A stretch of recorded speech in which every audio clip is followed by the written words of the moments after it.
যীশু খ্রিস্ট জন্ম থেকে মৃত্যু পর্যন্ত মানব সমাজে পৌঁছে দিয়েছেন সত্য ও ন্যায়ের বার্তা। এক বিশাল সংখ্যক মানুষের বিশ্বাস, ভরসা, বেঁচে থাকার অনুপ্রেরণা তিনি। তার বহুমাত্রিক জীবনকে কেন্দ্র করে পর্দায় বারবার এসেছে বহু কালজয়ী চলচ্চিত্র, যার মধ্যে বেশ কিছু হয়েছে ব্যবসা সফল, আবার কিছু সিনেমা তৈরি করা হয়েছে শুধুই ঐতিহাসিক প্রেক্ষাপটে। সেসব সিনেমার সম্পর্কে জানবো এবার।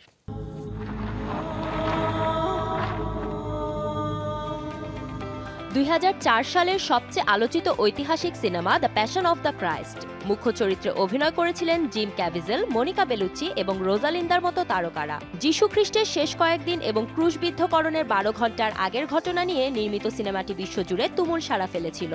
More than any motion picture you have ever seen, King of Kings. Nicholas রয়ের পরিচালনায় 1961 সালের সিনেমা কিং অফ কিংস।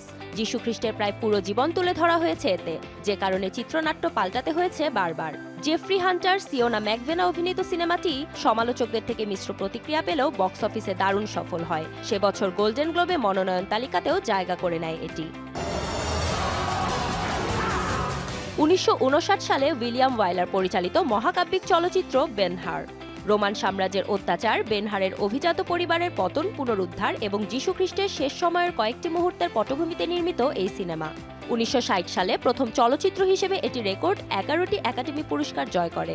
যীশুকে নিয়ে এত বড় ব্যাপ্তিতে সিনেমা নির্মাণ কখনো হয়নি।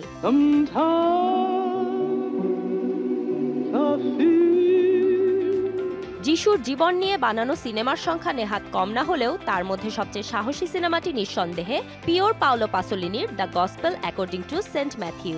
1964 সালের এই সিনেমায় পরিচালক যীশুর জীবনকে দেখাতে চেয়েছিলেন মাটির কাছাকাছি থাকা এক অতিবাস্তবধর্মী গল্প হিসেবে। শুধু কাহিনী নয়, সিনেমায় সঙ্গীতের ব্যবহারের ক্ষেত্রেও পাসোলিনি পরিচয় দিয়েছিলেন সম্পূর্ণ নতুন ধরনের পরীক্ষা নিরীক্ষার ওপরও। তথাকথিত ডিকনস্ট্রাকশন নয়, সান অফ গড সিনেমাটি নির্মাণ করা হয়েছে একেবারেই যীশুর জীবনের পরিচিত গল্পের কাঠামো মেনে। পরিচালক ক্রিস্টোফার স্পেন্সারের প্রথম ফিচার ফিল্ম এটি। 2013 সালে তার পরিচালিত দ্য বাইবেল টিভি সিরিজকেই বড় পর্দায় এনেছেন তিনি।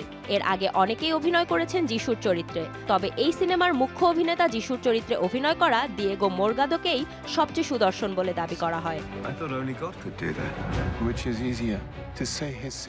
যুগে যুগে যীশু খ্রিস্টকে নিয়ে নির্মিত সিনেমায় তুলে ধরা হয়েছে তার আদর্শিক ও ধর্মীয় মূল্যবোধের জায়গাটি।